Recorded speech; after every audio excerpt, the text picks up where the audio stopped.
बता रही थी तो बताइए।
नमो सिद्धाणं नमो सिद्धाणं नमो आयरीयाणं नमो वज्रायाणं नमो सव्यसाहुनं हित इंद सदवंदियाणं त्रिभुवन हित मधुर विशद वकाणं अन्तातीत गुणाणं नमो जिणाणं जिद भवाणं। कल हमारी सप्तभंगी की चर्चा चली थी, तो क्योंकि वस्तु में परस्पर विरुद्ध प्रतीत होने वाले एक अनेक नित्य अनित्य आदि अनंत धर्म युगल हैं और उनमें विधि निषेध रूप से जो उसका प्ररूपण करना, उसके लिए 7 भंगों का प्ररूपण किया गया है।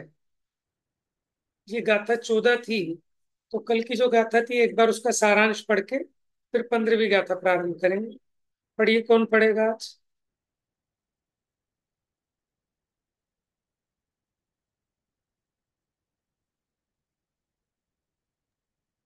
पढ़े भैया हम। पढ़िए पढ़िए।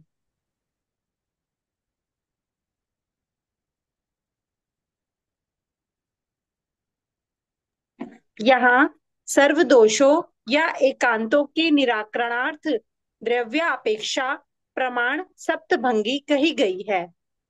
द्रव्य कथंचित है अर्थात अस्थि रूप है। द्रव्य कथंचित नहीं है अर्थात नास्ति रूप है।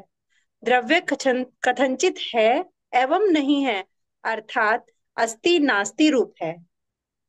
द्रव्य कथंचित कथन योग्य नहीं है अर्थात अवक्तव्य रूप है। द्रव्य कथनचित है और कथन योग्य नहीं है अर्थात अस्ति अवक्तव्य रूप है।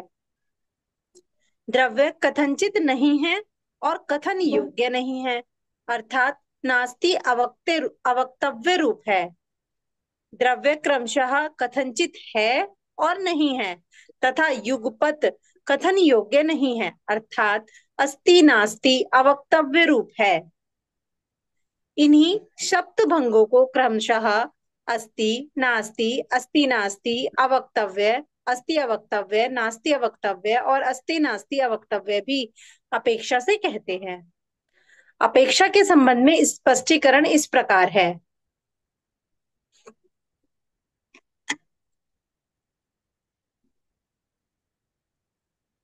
स्वद्रव्य, स्वक्षेत्र, स्वकाल तथा स्वभाव, ये चारों स्वचतुष्टय हैं। और परद्रव्य, परक्षेत्र, परकाल, परभाव, ये चारों परचतुष्टय हैं। वहां स्वद्रव्यादि चतुष्टय अपेक्षा द्रव्य अस्थि रूप है, परद्रव्यादि चतुष्टय अपेक्षा द्रव्य नास्ति रूप है। क्रम से स्वद्रव्य चतुष्टय तथा परद्रव्य आदि चतुष्टय अपेक्षा द्रव्य अस्थि नास्ति रूप है। वाणी की प्रवृत्ति क्रम से होती है, अतः स्वद्रव्यादि चतुष्टय तथा परद्रव्यादि चतुष्टय का वाणी द्वारा एक साथ कथन संभव नहीं है, इसलिए द्रव्य अवक्तव्य रूप है। स्वद्रव्यादि चतुष्टय अपेक्षा अस्ति तथा युगपद स्वपर द्रव्यादि चतुष्टय अपेक्षा कथन न होने से अवक्तव्य, इस प्रकार द्रव्य अस्ति अवक्तव्य रूप है। पर द्रव्य आदि चतुष्टय अपेक्षा नास्ति तथा युगपद स्वपर द्रव्य आदि चतुष्टय अपेक्षा कथन ना हो सकने के कारण अवक्तव्य, इस प्रकार द्रव्य नास्ति अवक्तव्य है। और क्रम से स्वपर द्रव्यादि चतुष्टय अपेक्षा अस्ति नास्ति और युगपद स्वपर द्रव्यादि चतुष्टय अपेक्षा कथन योग्य ना होने से अवक्ते अवक्तव्य, इस प्रकार द्रव्य अस्ति नास्ति अवक्तव्य रूप है। इस प्रकार स्याद्वाद रूप कथन करने वाला सप्तभंगी न्याय है। इस सप्तभंगी न्याय में प्रत्येक भंग में स्यात् का प्रयोग होता है।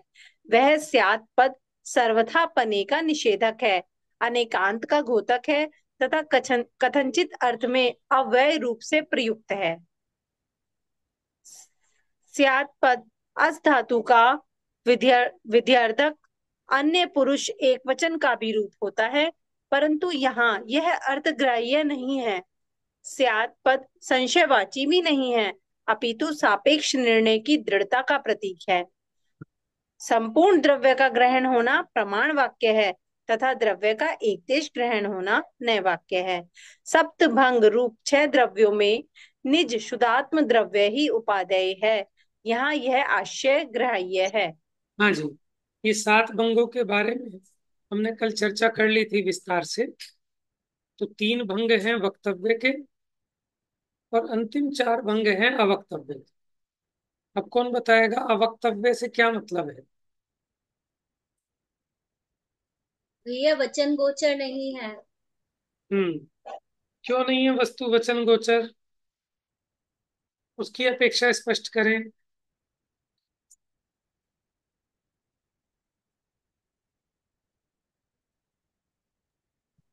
क्योंकि भैया भैया वस्तु में अनंत होते हैं, अनंत धर्म, तो वो अनंत। वो युगपत कथन की अपेक्षा अवक्तव्य है। एक बात क्या कहा? युगपत, उसके दोनों धर्मों का कथन युगपत नहीं किया जा सकता, इस अपेक्षा अवक्तव्य है।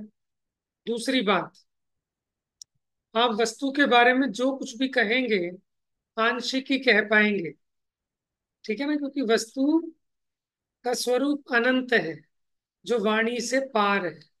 वाणी से आप कुछ लिमिट तक कह सकते हैं, उससे आगे अनुभव का ही विषय कहा नहीं जा सकता, इसलिए भी अवक्तव्य है।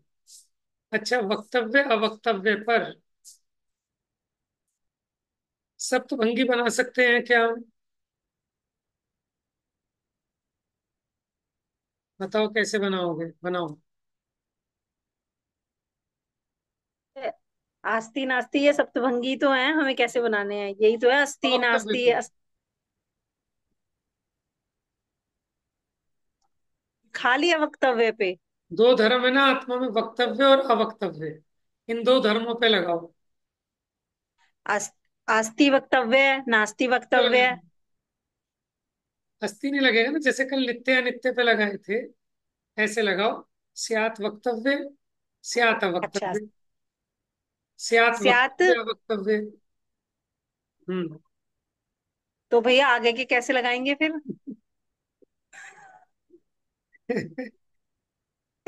सही बात है, इसीलिए तो मैंने पूछा ना। अब देखो, अब यहाँ क्या करोगे? चौथा तो वही रहेगा, स्यात् अवक्तव्य।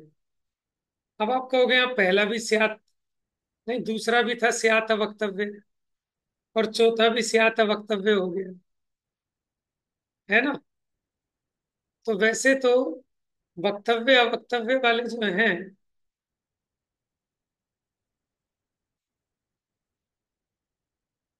कथन की अपेक्षा है लगाने को, तो फिर उसको बस ऐसे ही लगाएंगे।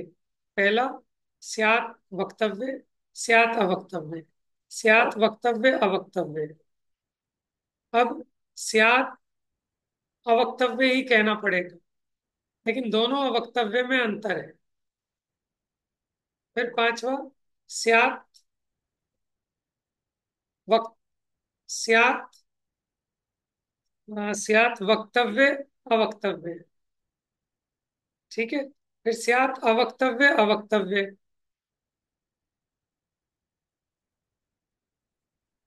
फिर स्यात् वक्तव्य अवक्तव्य अवक्तव्य। तो जैसे हमने नित्य अनित्य में लगाए थे, एक अनेक में लगाए थे, उसी प्रकार। चलिए, ये प्रश्न थोड़ा टेढ़ा हो गया। तो वस्तु कथनचित कही जा सकती है, कथनचित नहीं कही जा सकती। अच्छा, प्रमाण में क्या था कि वह संपूर्ण वस्तु का एक साथ ग्रहण होता है, लेकिन नए में क्या होता है, वस्तु के किसी एक अंश को मुख्य करके और शेष अंशों को गौण करके ग्रहण होता है।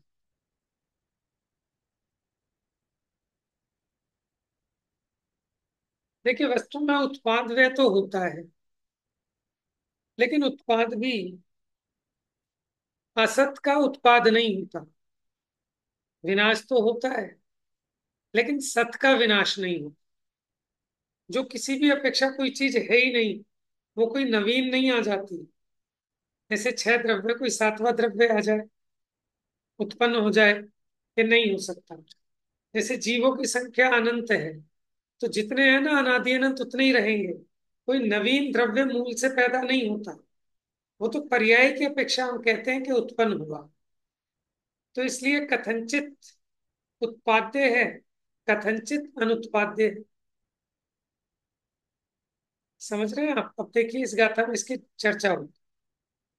हम्म भावस्य नत्थिनासु नत्थि अभावस्य चैव उत्पादो गुणपच्चयेषु भावा उत्पाद वै पकुवन्ति। नहीं नाश हो कभी भाव का, नहीं अभाव का हो उत्पाद। भाव सदा ही गुण पर्यायो में करते हैं व्यय उत्पाद। जो द्रव्य है वो कोई नवीन उत्पन्न नहीं होता, और कोई द्रव्य का नाश नहीं होता। वो अपने गुण पर्यायों की अपेक्षा ही उत्पन्न और विनष्ट कहे जाते हैं। आइए टीका से देखते, पढ़िए अन्वय। भावस्य भाव का, सत का, नाशः नाश, न अस्ति नहीं है, च एव तथा अभावस्य अभाव का, असत का, उत्पादः उत्पाद, न अस्ति नहीं है, भावः भाव सद्द्रव्य, गुण पर्यायेषु गुण पर्यायों में, उत्पाद व्ययान उत्पाद व्यय प्रकुर्वन्ति करते हैं। मैंने अभी आपको यहाँ समझ में आया कि कोई भी वस्तु उत्पन्न नहीं होती, और कोई भी वस्तु मूल से नष्ट नहीं होती। वो अपने गुण पर्यायों में परिणमित होती है। तो जब नवीन परिणमन हुआ, तो उस अपेक्षा हम कहते हैं कि इस परिणमन की अपेक्षा वस्तु उत्पन्न हुई, पूर्व परिणमन की अपेक्षा वस्तु नष्ट हुई। ठीक है, आपने अपने पुराने कड़े देकर नए कुंडल बनवाए, तो सोना उत्पन्न हुआ है किस अपेक्षा, कुंडल की अपेक्षा, और कड़े की अपेक्षा सोना नष्ट हो गया। लेकिन वास्तव में देखें तो जो मूल धातु सोना है, वो ना उत्पन्न हुआ ना नष्ट हुआ। ठीक है, पर्यायों की अपेक्षा उत्पन्न नष्ट कहते हैं, लेकिन कोई नया उत्पन्न नहीं हुआ। पढ़िए टीका। यहाँ उत्पाद में असत के प्रादुर्भाव का और व्यय में सत के विनाश का निषेध किया है। हाँ जी, इसका मतलब समझ में आ गया। उत्पाद जो होता है वो सत का ही उत्पाद होता है। जो वस्तु पहले से है उसी का कुछ उत्पाद माने किसी पर्याय अपेक्षा वो उत्पन्न होता है। ऐसा नहीं है कि जो पहले वस्तु थी निसर्ग था, अभाव था। ठीक है, ऐसे असत का उत्पाद नहीं होता। प्रादुर्भाव माने प्रकट होना। और व्यय में सत के विनाश का निषेध। ये व्यय तो होता है, लेकिन ऐसा नहीं कि मूल वस्तु ही नष्ट हो जाए। उसका परिणमन की अपेक्षा कहते हैं कि वस्तु की वो पर्याय नष्ट हो गई तो कहते हैं वस्तु उस अपेक्षा से व्यय को प्राप्त हो गई। उदाहरण से समझाएंगे अभी आगे, पढ़िए। भाव अथवा सत द्रव्य का द्रव्य रूप से विनाश नहीं है। अभाव अथवा असत अन्य द्रव्य का द्रव्य रूप से उत्पाद नहीं है, परंतु भाव सद्द्रव्य सत के विनाश, असत के उत्पाद बिना ही गुण पर्यायों में विनाश और उत्पाद करते हैं। जिस प्रकार घी की उत्पत्ति में गौरस गौरस रूप सत का विनाश नहीं है और गौरस से भिन्न पदार्थ प्रधानांतर का असत का उत्पाद नहीं है, किंतु गोरस को ही सत का विनाश और असत का उत्पाद किए बिना ही पूर्व अवस्था से विनाश को प्राप्त होने वाले और उत्तर अवस्था से उत्पन्न होने वाले स्पर्श रस गंध वर्णादिक परिणामी गुणों में मक्खन पर्याय विनाश को प्राप्त होती है तथा घी पर्याय उत्पन्न होती है। उसी प्रकार सर्व भावों का भी वैसा ही होता है। हाँ जी, समझ में आ गया आपको। गोरस के उदाहरण से गोरस का मूल नाश नहीं होता, लेकिन पूर्व पर्याय उसकी नष्ट हुई और नवीन पर्याय उत्पन्न हुई। इसी प्रकार गोरस से अन्य कोई अलग से कोई नया प्रोडक्ट पैदा नहीं होंगे।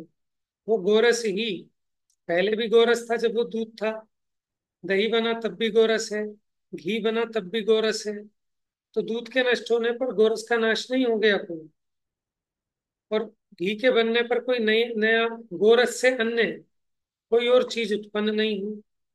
ठीक है, लेकिन फिर भी दूध का विनाश और घी के उत्पाद की अपेक्षा गोरस घी पर्याय रूप से उत्पन्न हुआ और दूध पर्याय रूप से विनष्ट हुआ कहा जाता है। तो ये सब भावों पे घटित होगा इस तरह से। पढ़िए तात्पर्य वृत्ति। उत्थानिका। अब ऐसा होने पर धर्मी में धर्मों का विचार करते हैं। द्रव्य नहीं है तो सप्तभंग किसके होंगे? ऐसा बोध मतानुसारी शिष्य द्वारा पूर्व पक्ष प्रस्तुत किए जाने पर निराकरण रूप में गाथा की भूमिका व्यक्त करते हैं।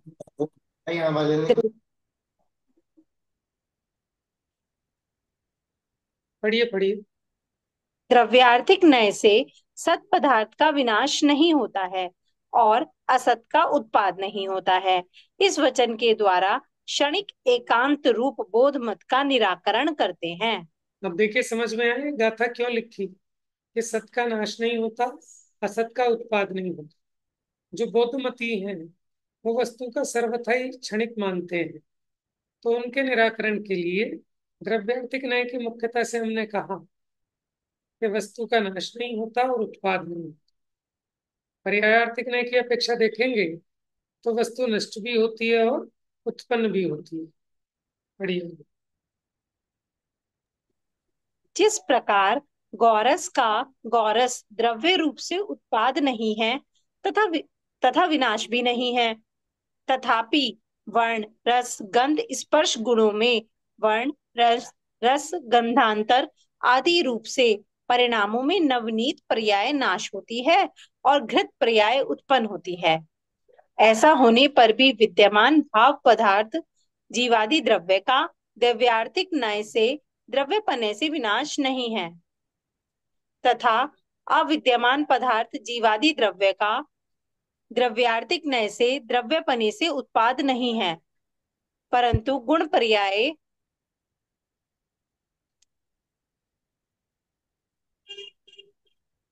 अधिकरण रूप में भाव पदार्थ या जीवादि रूप कर्ता।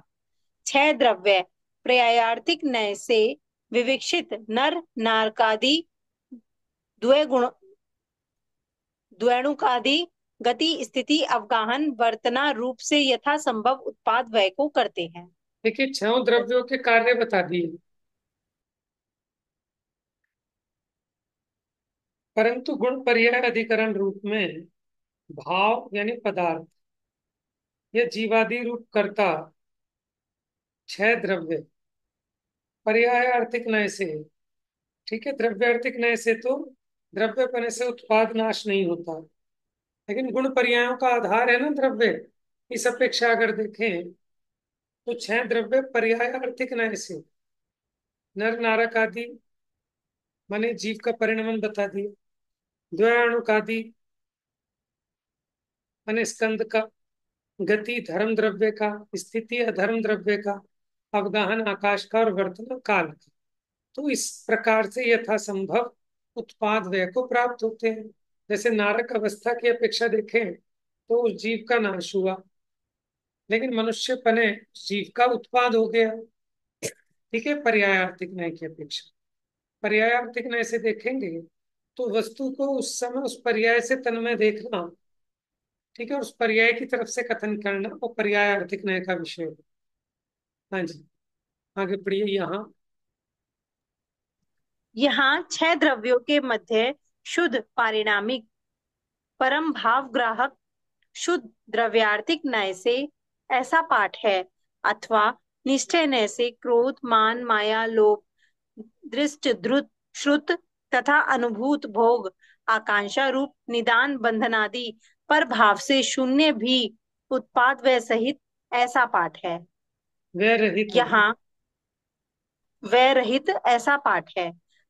यहाँ आदि अंतरहित चिदानंद एक स्वभाव से परिपूर्ण शुद्ध जीवास्तिकाय नामक शुद्धात्म द्रव्य ध्यान करने योग्य है, ऐसा अभिप्राय है। इस तो अगर प्रकार शुद्ध न्याय की द्वितीय अपेक्षा देखें, देखो वो कह रहे हैं शुद्ध पारिणामिक परम भाव ग्राहक शुद्ध द्रव्यार्थिक न्याय से देखें तो माने वहां द्रव्यार्थिक न्याय से क्या कहा था कि उत्पाद व्यय नहीं होता, उत्पन्न नहीं होता, नष्ट नहीं होता। तो उसी को यहाँ उन्होंने जो द्रव्यार्थिक न्याय के 10 भेद हैं उसमें से परम भाव ग्राहक शुद्ध द्रव्यार्थिक न्याय से अथवा निश्चय न्याय से, तो क्रोध मान माया लोभ दृष्ट माने देखे गए, श्रुत माने सुने गए, अनुभूत माने अनुभव किए गए, भोग आकांक्षा रूप निदान आदि जो परिणाम है उनसे शून्य भी उत्पाद व रहित ऐसा पाठ है। और यहाँ शुद्ध जीवास्तिकाय नामक शुद्धात्म द्रव्य ध्यान करने योग्य है। इस प्रकार द्वितीय सप्तक में प्रथम स्थल पर बौद्धों के प्रति द्रव्य की स्थापना के लिए गाथा सूत्र पूर्ण हो। अभी हमने बौद्ध शिष्य को समझाने के लिए उसके एकांत का निराकरण करने की मुख्यता से द्रव्यार्थिक ने से दिखाया कि वस्तु नष्ट नहीं होती और उत्पन्न नहीं होती, सत का नाश नहीं होता, और जो है ही नहीं असत उसका उत्पाद नहीं होता, इसलिए वस्तु सर्वथा क्षणिक नहीं होती। एक बार सारांश पढ़ के आगे बढ़ते, पढ़िए। असत का उत्पाद तथा सत का विनाश नहीं होता है, द्रव्य का द्रव्य रूप से विनाश नहीं होता है तथा पढ़िए पढ़िए। द्रव्य का अन्य द्रव्य रूप से उत्पाद नहीं होता है। उदाहरणार्थ घी की उत्पत्ति में गौरस रूप सत का विनाश नहीं होता है तथा गौरस से भिन्न पदार्थ का उत्पाद नहीं होता है। बौद्ध मतानुसारी शिष्य द्रव्य को सर्वथा क्षणिक मानकर तथा एक ही द्रव्य के उत्पाद तथा व्यय ना मानकर अन्य द्रव्य का उत्पाद और अन्य द्रव्य का व्यय मानता है, जो सही नहीं है। एक ही द्रव्य अपना द्रव्यपना कायम रखकर उत्पाद और व्यय करता है, इसलिए उत्पाद तथा व्यय दोनों में ही द्रव्य विद्यमान रहता है। हाँ जी, और क्लियर कर दिया यहाँ पर कि बौद्ध मती क्या मानता है, वो अन्य द्रव्य नष्ट हुआ और अन्य द्रव्य उत्पन्न हुआ।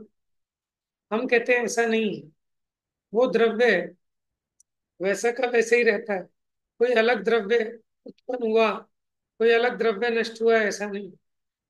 एक ही द्रव्य अपना द्रव्यपना कायम रखते हुए निरंतर उत्पाद व्यय करता है। तो उत्पाद हुआ तब भी वो द्रव्य विद्यमान है, व्यय हुआ तभी वो द्रव्य विद्यमान है। तभी तो हम कहते हैं वही है, ये वही है। प्रत्यभिज्ञान का कारण वो द्रव्य को सिद्ध करता है, ये वही है। अब यहाँ द्रव्य गुणों और पर्यायों को दिखाते हैं। भावा जीवादिया जीव गुणा चेदना यौव ओगो सुर नर नारय तिरिया जीवस्य पच्चया बहुगा। जीवादिक है भाव जीव के, गुण है चेतनता उपयोग, और जीव पर आए हैं नर नारक सुर तिर्यंच अनेक। देखिए, द्रव्य क्या है, गुण क्या है, पर्याय क्या है। भावा, भावा माने सत यानी द्रव्य। जीवादि, तो जीवादि वे तो भाव है माने द्रव्य है। जीव गुणा चेतना, और चेतना आदि व उपयोग, और उपयोग आदि ये गुण है। सुर, नर, नर यानी मनुष्य, नारे माने नारक, तिरिया माने तिर्यंश।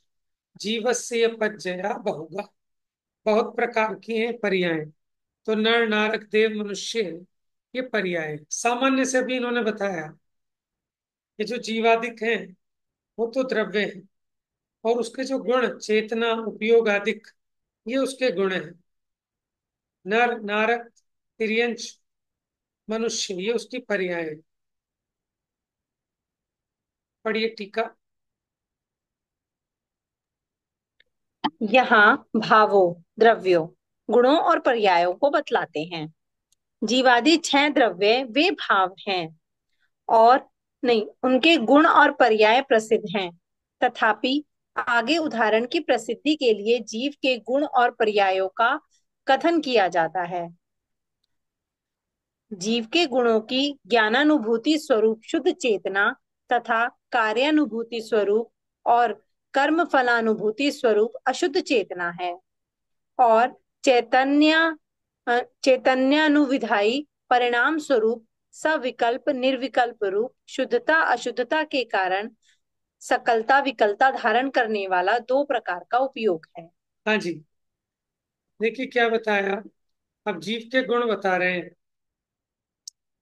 ज्ञानानुभूति रूप शुद्ध चेतना, कार्यानुभूति स्वरूप और कर्म फलानुभूति स्वरूप अशुद्ध चेतना है।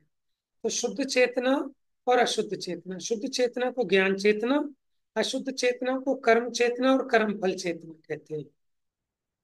ठीक है, चेतना गुण है ना जीव का, तो वो 2 प्रकार की बता दी उन्होंने, शुद्ध और अशुद्ध। और चैतन्य अनुविधायी परिणाम स्वरूप माने चैतन्य का अनुसरण करके होने वाला परिणाम, वो 2 प्रकार का है, सविकल्प और निर्विकल्प। शुद्ध और अशुद्ध, सकल और विकल्प। तो ऐसा उपयोग 2 प्रकार का है। माने जो चेतना का अनुसरण करके भी 2 प्रकार का उपयोग होता है, निर्विकार और सविकार। हम्म। आ गुरु लघु गुण की हानि वृद्धि से उत्पन्न होने वाली पर्याय शुद्ध पर्याय, माने ये तो सभी द्रव्यों में पाई जाती है। एक एक समय की पर्याय, अगुरु लघु गुण की जो षटगुनी हानि वृद्धि है, उनसे जो पर्याय उत्पन्न होती है उसको शुद्ध पर्याय कहा जाता है। और लेकिन इस सूत्र में कही गई देव, नारक, त्रियंश, मनुष्य स्वरूप, ये जो पर्याय है ये अशुद्ध पर्याय है। ये परद्रव्य के संबंध से उत्पन्न होती है। जो संसारी जीव है उसी को होती है ये पर्याय, मनुष्य, त्रियंश, नारक। तो चेतना गुण है अथवा उपयोग गुण है, और ये नर, नारक, त्रियंश आदि पर्याय अशुद्ध पर्याय है। ठीक है, पढ़ी। गुण पर्यायों रूप भावों को प्रकाशित करती है। पढ़ी। भावा जीव, जीवादिया भाव या पदार्थ हैं। वे कौन हैं? वे जीवादि 6 द्रव्य हैं। धर्मादि 4 द्रव्यों के गुण पर्यायों को आगे यथा स्थान विशेष रूप से कहते हैं। प्रथम यहाँ जीव द्रव्य के गुण कहते हैं। जीवों के गुण हैं, वे गुण कौन हैं?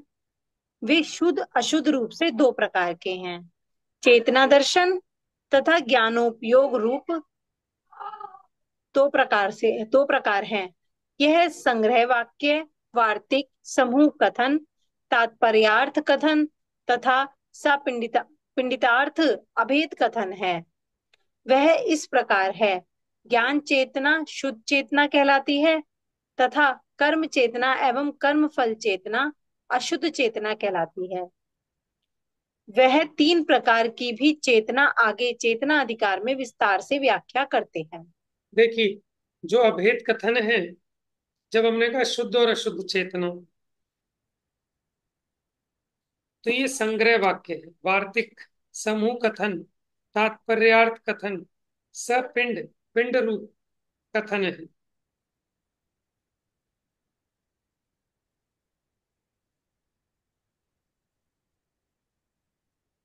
अब इसका खुलासा आगे हम चेतना अधिकार में करेंगे, तीनों प्रकार की चेतना। फिर भी यहाँ थोड़ा सा भेद करके समझा दिया कि ज्ञान चेतना शुद्ध चेतना कहलाती है, कर्म चेतना और कर्म फल चेतना अशुद्ध चेतना कहलाती है। अब उपयोग को कहते हैं, उपयोग दो तरह का, सविकल्प और निर्विकल्प। सविकल्प ज्ञानोपयोग को कहते हैं और निर्विकल्प दर्शनोपयोग को कहते हैं। अब ज्ञानोपयोग 8 प्रकार का, मति श्रुत अवधि मना परिय केवल ज्ञान, ये 5 सम्यक ज्ञान, और 3 कुज्ञान, कुमति कुश्रुत कुअवधि। कुअवधि को विभंगा अवधि अथवा विभंग ज्ञान भी कहते हैं। तो 5 सम्यक ज्ञान और 3 अज्ञान, ऐसे 8 प्रकार के भेद ज्ञानोपयोग के।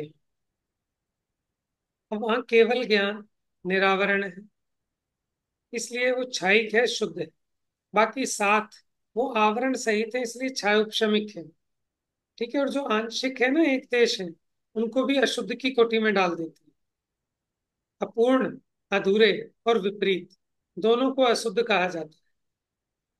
अच्छा, दर्शनोपयोग 4 प्रकार का है, चक्षु, अचक्षु, अवधि और केवल दर्शन। केवल दर्शन निरावरण है, क्षयिक शुद्ध है।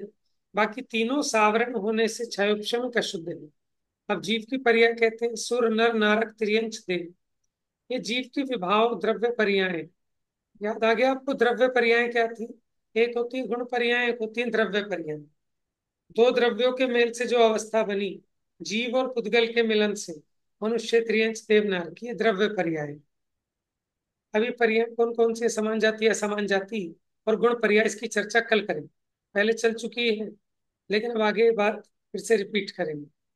आज इतना ही बस। तो अपनी गाथा कौन सी है? 15वीं 16वीं गाथा चल रही है। तो 15वीं गाथा छोटी थी, 16वीं आदि होगी, आदि कर ले। जावाणी के ज्ञान से सूझे लो कालो, सोवाणी मस्तक नमो सदा देत हूँ धो।